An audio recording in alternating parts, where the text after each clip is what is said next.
Hi there, welcome. Today I'm going to teach you how to properly sear Alaskan halibut. Now we have this beautiful fillet of Alaskan halibut here that is one of the best fishes in the Pacific Northwest. So what I'm doing right now is I'm seasoning it with a little bit of salt that I've made myself with dried thyme. It's fresh thyme.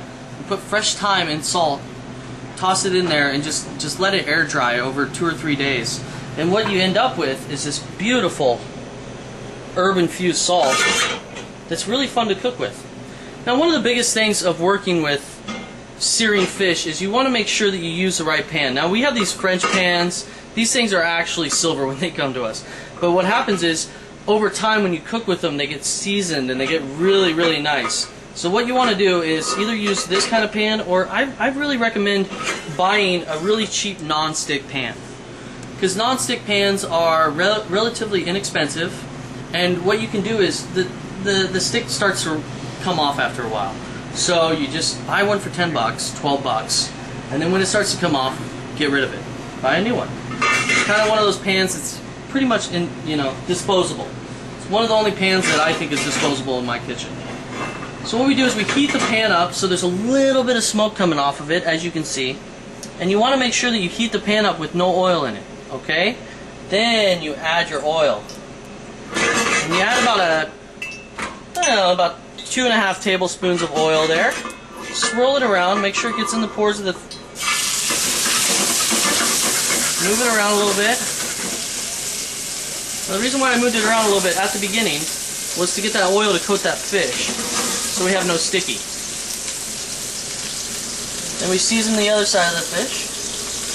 This fish always tastes better when it's seasoned on both sides. Now right now what I would do is heat your oven to about 350 degrees. Make sure you get a pan that has a metal handle on it.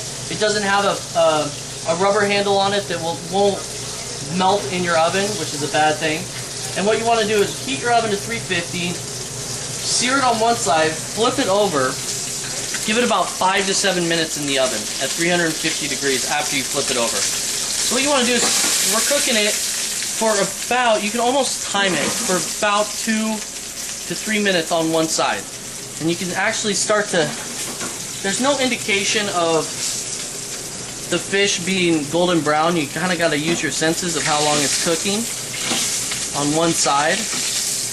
Now, this is the time when you would grab a spatula and flip your fish, but I like to flip it like that. You see how we got that nice sear on it?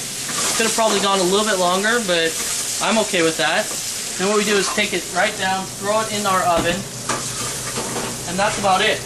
Now if you wanted to finish this actually on a cooktop, what you could do is sear it on one side, flip it over, and then add some white wine to it.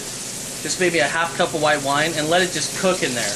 And let it just simmer in the white wine on medium-low temperature. And then you finish it with a nug of butter, and it's awesome.